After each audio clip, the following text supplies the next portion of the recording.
800. The following presentation is from PBS Home Video.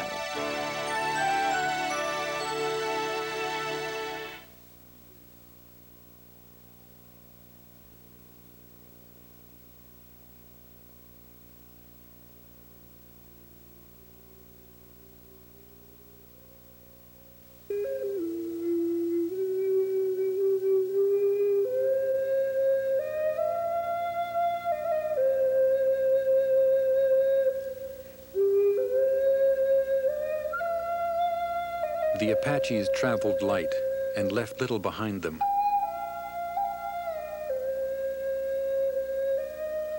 But like a great wind, they left a powerful memory of their passing.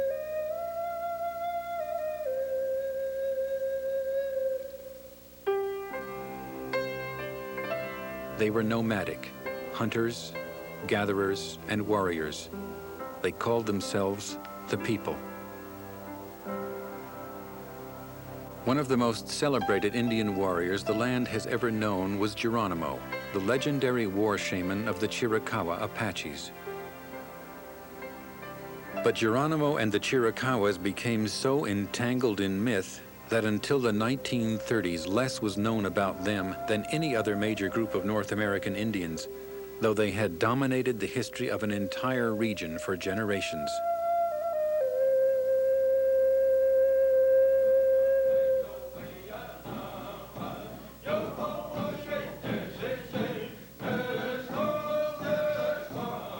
This is the story of a clash of cultures and of a people's love for the land. But even more important, it is the search for the reality behind the Apache myth. The myth says that there was a single Apache nation.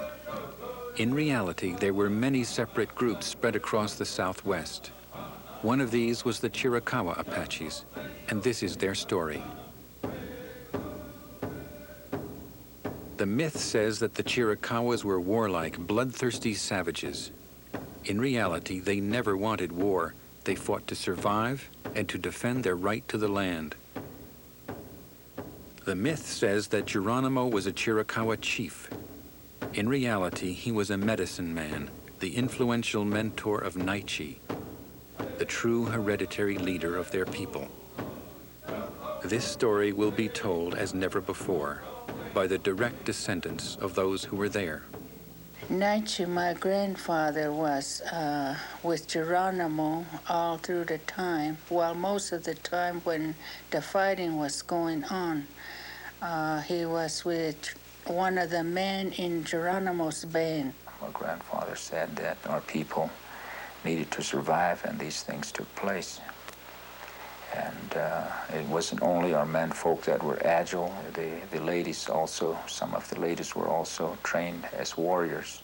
My grandmother and my father had been out on the warpath with Geronimo, and my grandmother said that she was tired of running and hiding and tired of being hungry. I think they withstood things that very few others could have withstood. And we had moral standards that were really strong, and they call us savages.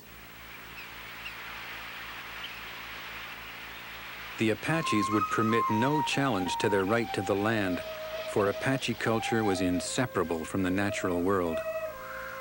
The giver of life is everywhere. The very fact that you breathe the air you breathe in, you talk to the air, and it's the giver of life. The very fact that it's alive, it's God, the giver of life. The land was beauty, harmony, and power, and everything in it was invested with life. An essential link with this world were medicine men like Geronimo. He was a holy man with special access to the supernatural power in the land.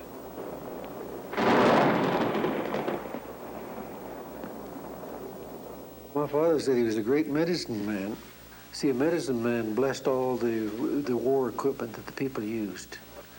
And they didn't think that a bullet would touch them. In those days, everybody believed in the medicine man. That's when they say the power of the Indian religion was strong yet. Geronimo, he had this power of the coyote. And the coyote, you know how he is. You could see him running around out there. Pretty soon he'd be over here, pretty soon he'd be over there. Or else he'd be on this side here. He can outfox anybody. He can outfox you, he can outfox the white people. The soldiers were coming. And yet the soldiers passed them without even seeing them, because they turned to whatever's around them, they turned to that. The soldiers don't see them, they just ride by them. The power of these mountains is a power that you can't explain. You have to believe. Right now, you can go to the Guadalupe Mountains. You can hear crown dancers. You can hear singing in these caves, and there's nobody there.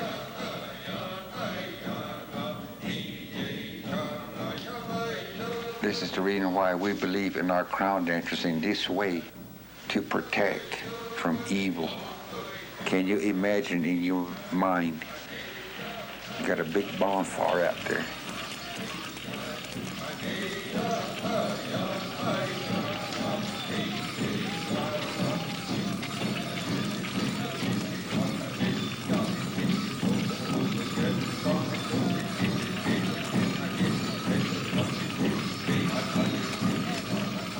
Many times the dominant society did not understand who we were. They called us raiders, they called us thieves, they called us a warring people.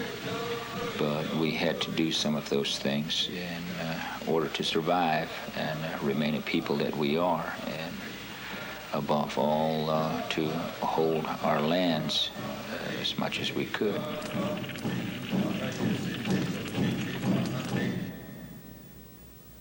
In the early 1800s, Apache country was part of Mexico. Mexico did not recognize the Apaches' right to the land as original inhabitants, and conflict between them was constant. During the 1840s, the Apaches were faced with the threat of extermination, since they would surrender neither their land nor their way of life. In Mexico, American bounty hunters like Stephen Meek could earn $100 for the scalp of an Apache man, $50 for a woman's, and $25 for a child. Violence like this Was a part of the Apache experience when Geronimo was growing up. And on March 5th, 1851, he himself was dealt a crushing blow by Mexican brutality.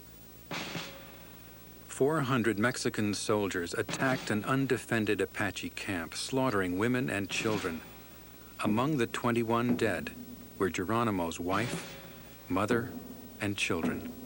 He was never a renegade like what people said about him until the time when he was on his way to talk about peace.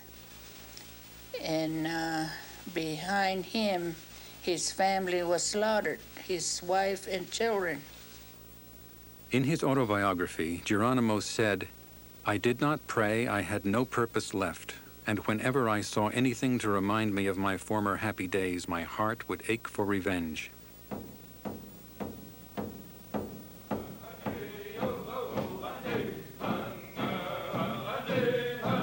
In spite of such violence, the Apaches were never subdued by Mexico. But international events were about to complicate their lives. Apache country was part of a vast territory that the United States had just won in a war with Mexico, completing an American dream of control over the Southwest. But from the Apache point of view, the land was not Mexico's to give away. for over their own homelands, Apaches held virtually undisputed control. Since the dawn of time, the land had sustained the people. But soon there would be a new presence in Apache country, American settlers. One traveler wrote, "It was a surprise how luxuriant the grass was on this mesa and what an inexhaustible support it affords for cattle. It was a luxury to breathe the air. Nothing more pure or more invigorating could exist upon earth." When the white people started coming, it was kind of like just watching them to see what would come of it, and being friends with them and trying to understand them and why they did things in certain ways. My mother's people were German people, and they were immigrants from Germany, and they came by covered wagon into this area. They were 3 or 4 years on the trip with their wagon train because they were poor people and they worked along the way. There was mining there, and the people did a lot of prospecting, and it was surprising where they'd find gold nuggets. Most of them, I think, at that time were looking for gold, especially gold. Eugene said that his father would go and just watch what they were doing, like building a cabin. Then they started trusting them. After they found gold, miners would come in and start digging around, moving them, shooting at them, chasing them away from their little places where they were living.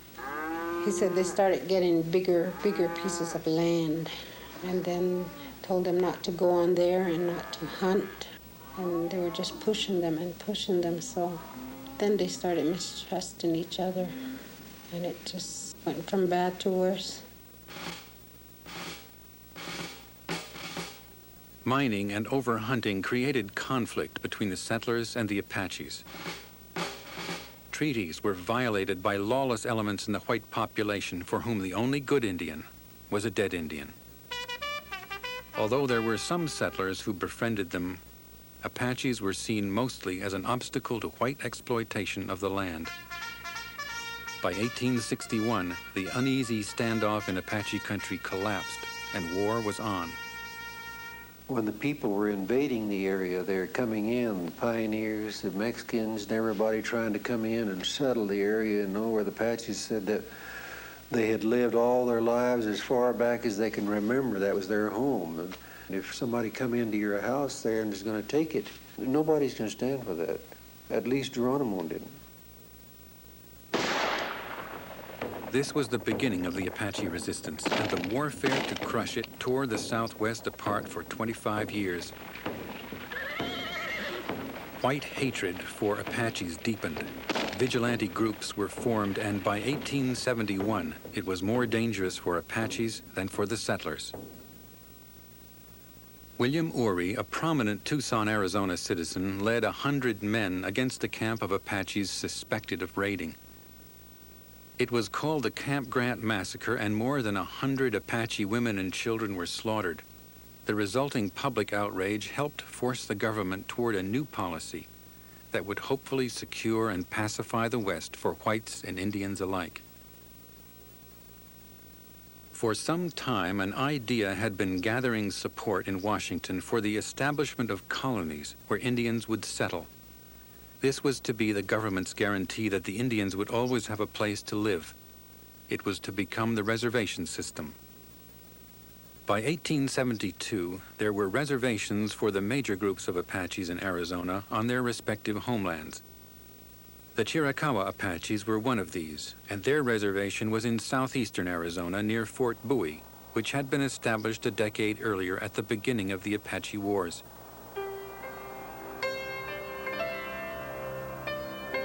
Enemies once, the Chiricahuas and the soldiers even became friends.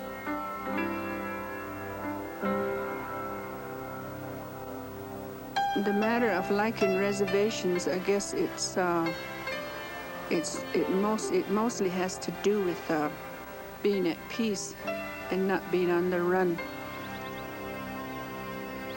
The reservation down in the Chiricahuas, it was their homeland, I guess, their stronghold. And they were free. They had hunting and water. They were just happy in the mountains.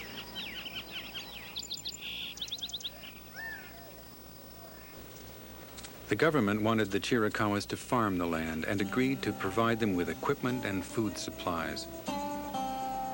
The land was not good for farming, but the Chiricahuas were willing to try raising cattle.